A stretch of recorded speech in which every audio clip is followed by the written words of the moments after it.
네, 뉴욕 월스트리트는 지금 어디에 관심이 쏠려 있을까요? 월간 시각을 통해서 투자 아이디어 얻어보도록 하겠습니다. 첫 번째 주제부터 확인해 보시죠. 자, 지난 금요일에 뉴욕 시장이 상승하면서 거래를 마감했습니다. 여러 가지 이유가 있었겠지만 일단은 미국과 중국의 무역 협상이 원활하게 좀 진행되고 있는 것 같다라는 분위기 때문이었는데요. 자, 이것에 가장 큰 힘을 불어넣었던 것이 중국이 미국에 제안했던 바로 이 이야기였습니다. 중국의 미국산 제품 수입 규모를 향후 6년 동안 1조 달러 확대하는 방안을 중국이 미국에게 먼저 제안했다라는 소식이 전해졌는데요. 블룸버그 통신이 이 사안에 정통한 관계자를 통해서 인용을 했는데 중국이 지난달에 있었던 이 베이징에서 열린 차관급 실무회담에서 이런 이야기를 했다고 합니다. 자, 미국의 대 중국의 무역 적자가 굉장히 큰 상황인데 이것을 중국이 먼저 2024년까지 미국의 무역 적자 제로로 만들어주겠다라고 제안을 한 것이었습니다. 자, 이러면서 미국의 대중 무역 적자는 지난해 3,230억 달러를 기록을 했는데 이것을 중국이 차근차근 미국산 수입을 많이 하면서 제로로 만들겠다는 제안을 먼저 했던 것이었습니다.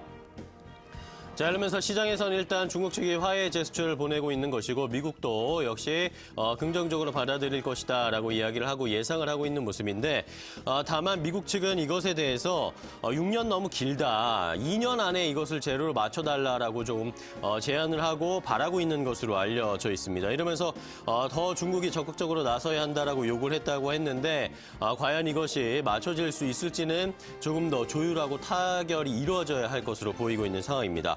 자, 이러면서 일단은 양국의 무역 협상에 대한 기대가 더 커지는 모습이었고요. 이번 달 말에 펼쳐질 미국과 중국의 이 고위급 회담에서 과연 또 어떤 이야기들이 나올지 기대감은 점점 모락모락 더욱더 피어나고 있는 시장 상황입니다. 자, 다음 살펴볼 이야기는 이렇게 미국과 중국의 무역 협상이 잘 진행되고 있는 것 같이 보이지만 또 반대편의 일각에서는 미국은 여전히 중국을 압박하고 있다는 것도 함께 확인을 해보실 수가 있습니다. 트럼프 행정부가 국가 안보의 우려를 이유로 해서요. 중국의 통신 장비 사용을 제한하는 행정명령을 준비하고 있다는 소식도 역시 함께 반대편에서는 보도가 되고 있는데요. 아직 해당 행정명령이 트럼프 대통령에게 전달까지 되지는 않았고 하지만 화웨이나 GT 등 특정 기업명이 언급되지는 않은 것으로 보이지만 이런 기업들이 좀 포함되지 않을까라는 우려스러운 목소리도 좀 나오고 있습니다. 미국의 상무부는 중국 등 적대국에 관련된 기업들의 제품이나 제품 구매를 검토할 수 있는 더 많은 권한을 부여받게 될 것이다. 만약에 행정명령이 이렇게 통과가 된다면 이런 일들이 일어날 것이다라고 외신들은 보도를 하고 있고요. 이번 행정명령은 이르면 다음 달 트럼프 대통령에게 전달될 것으로 보입니다. 2월에 전달되고 과연 이것이 통과될 수 있을지 실제로 발효될지도 기대가 되는 상황이고 다른 소식통에 의하면 상무부가 검열 대상이 될 기업이나 제품을 결정할 수 있는 재량권을 갖게 될 것이라고 이야기가 나오고 있는데 이것이 혹시라도 미국과 중국의 무역 협상에 조금 걸림돌이 되질 않을까라는 우려스러운 이야기도 반대편에서는 나오고 있다는 것도 함께 체크해 보셔야 할 상황입니다. 자, 다음 트럼프 대통령의 이야기 하나 더 체크를 해봐야 되겠는데 셧다운이 계속 이어지고 있습니다. 셧다운 사태가 29일째 계속 진행되고 있는 상황인데 트럼프 대통령이 이를 종료하기 위해서 이른바 본인이 생각하는 빅딜 제안을 했습니다. 하지만 민주당에서는 여전히 받아들여지지 않고 있는 상황입니다.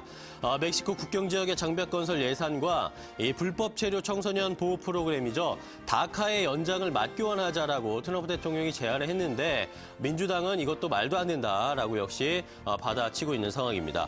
트럼프 대통령은 서류 미비한 부모를 따라서 어린 시절에 미국에 입국한 이른바 드리머와 한편으로 임시보호지위의 이민자들을 보호하는 법안을 연장하는 조건으로 이것에 반대급부로 장비건설 예산, 멕시코 장벽 건설하는 예산 57억 달러 승인해달라. 이것을 맞교환하자라고 이야기를 했습니다. 하지만 민주당은 이미 부정적인 의사를 밝히고 있는 상황입니다. 트럼프 대통령의 공식 발표에 앞서서 이 낸시 펠로시 민주당 하원 의장이 다카와 장비 예산을 맞바꾸는 것은 생각할 수도 없는 일이다라고 하면서 여전히 불협화음을 내고 있는 상황인데 과연 셧다운 사태는 도대체 언제 마무리될 수 있는 것인지 아직도 지지부진한 상황이 이어지고 있습니다. 자, 마지막으로는 미국 시장의 러셀 2000 지수를 좀 확인해 보겠습니다. 연초에 미국 증시에서 소형주 종목들로 구성된 이 러셀 2000 지수가 큰 폭으로 상승을 했습니다. 자, 차트를 보시면 아시겠지만 2019년 올해 연초에 들어서 이 러셀 2000 지수가 빠르게 좀 회복하고 있는 모습인데 올해 들어서 러셀 2000 지수가 8% 상승을 하면서 1987년 이후에 최고의 연초 상승률을 보여주고 있습니다. 자, 이러면서 소형주를 비롯해서 뉴욕 증시가 전체적으로 기대감을 받고 있는 모습인데 하지만 시장에서는 여전히 소형주에 대한 전망이 좋지 않다라고 평가를 하고 있었습니다.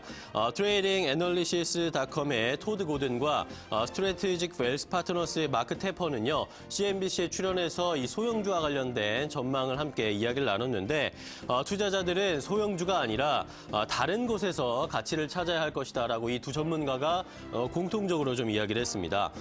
일단은 테퍼 같은 경우에는요. 소형주들은 지나친 과매도 상태를 겪고 있고 이에 따라서 지난해 12월 시장을 바닥을 쳤고 이후에 시장의 수익률 바닥에서 그냥 기술적인 반등이 일어나는 것이다라고 평가를 했습니다. 이러면서 현재 경제 주기를 고려할 때 소형주가 아니라 오히려 대형주 쪽에서 앞으로의 상승을 기대할 수 있을 것이다. 수익을 기대할 수 있을 것이다라고 하면서 러셀 2000 지수가 최근에 반짝 반등을 보여주고는 있지만 중장기적으로 봤을 때는 결국에는 대형주로 다시 옮겨가야 할 것이다라는 전망까지 함께 확인을 해봤습니다. 월가 시각 체크해봤습니다.